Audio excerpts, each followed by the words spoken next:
Kalau ngoceh, biasanya duit lajunya kurang. Tapi, kalau nunjuk duit lajunya lebih, pasti jawabnya aku dia.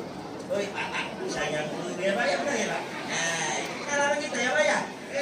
Saya juga gitu. Banyak yang duit lebih. Pasti sayang. Besok jadi kesini kalau dari bawah, cuma jangan lebih rambut kita lagi bro. Itu balik muda lagi Kursi duduk sini dong. Tidak ke kursi duduk di jadi imam tak boleh. Wong nyumi rambut tu jadi imam tidak boleh. Takut ada ubanan. Malaikat tu nak tunjuk tahu kita itu contoh bakal balik lagi. Jadi kita tidak sombong. Ini kaki tak meninggalkan syaitan. Syaitan kau sumi besok dia kaki yang sumi lagi tak kaki. Tuyu. Hati-hati kalau jadi imam kita menyuir rambut berarti kita merusak fitrah kita sebagai agama Allah Subhanahu wa taala. Sebab kita menyatakan pada diri kita, ya Allah, kami cinta kepadamu, cinta kepada baginda Rasulullah. Tolong bimbing di dalam keluarga kami ya Allah. Minta bimbing. Ada satu ayatnya di surah Al-Fatah. Antara sakinah fi qulubihim mu'minin. Dialah yang menunjuk kita ketenangan. Lemak tenang apa lemak banyak duit? Ya ini yang kacau nih. Tidak kakek yang segala-galanya galu-galu. Benar? Lemak jalani dulu proses di dalam rumah tangga itu. Tidak bakal segala-galu itu bakal nak lemak terus.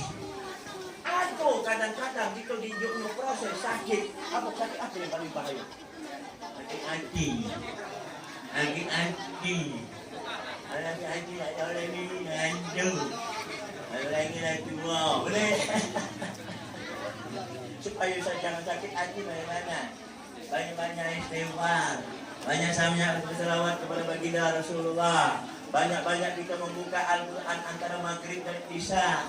Supaya kenapa? Setan malun tadi tidak memutik kita. Tidak nyanyi ke kita ini. Dah tahu kita tua. Merajuk ke jahatnya. Tua benar? Tapi di sini tak tahu aku kalau tua. Cuma bergoyo baik. Kadang-kadang lah. Jangan kita merajuk. Berarti mentalitas kita mentalitas cacing.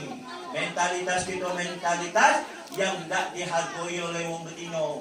Tapi kalau di dalam rumah tangga kita selalu penuh kasih sayang. Apa yang kita hadapkan semuanya milik Allah. Allah yang ngatur segala baik dan buruknya. Tinggal kita di dalam kitab Al-Imam Al-Habib Abdullah bin Ahmad Haddad mengatakan, Bismillah walhamdulillah wal khair wa syarru bi masyiatillah. Dengan baik dan buruk itu sudah diatur oleh Allah Subhanahu wa taala. Saya berpesan kepada pengantin yang baru ini, jangan banyak-banyak meninggalkan sholat. Sebab sekarang ini banyak meninggalkan sholat. Tolong di dalam pertemuan yang namanya jima. Ini banyak dilupakan jima.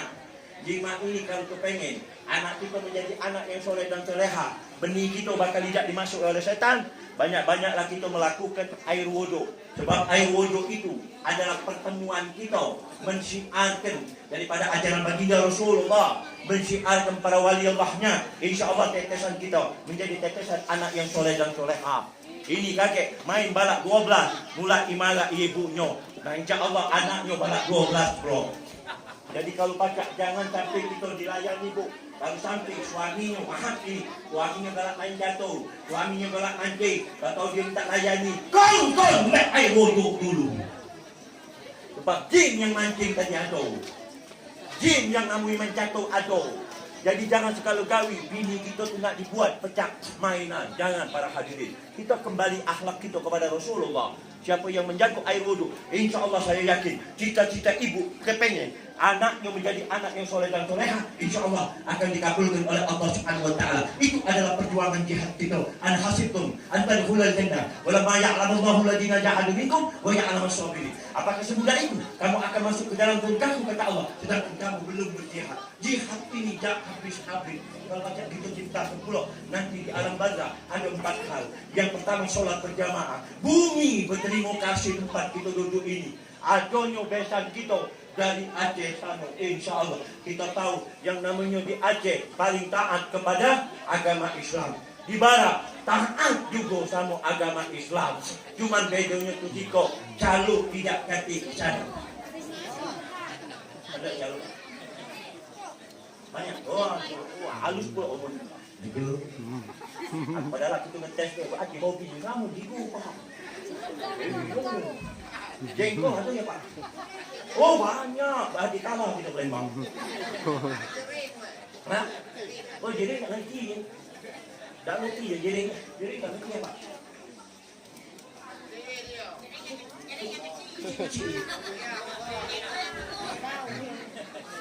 Kan sama.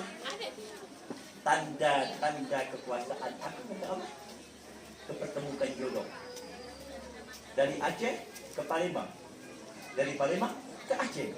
Siapa yang ngatur? Siapa yang ngatur? Allah. Allah ada di mana? Allah ada di mana?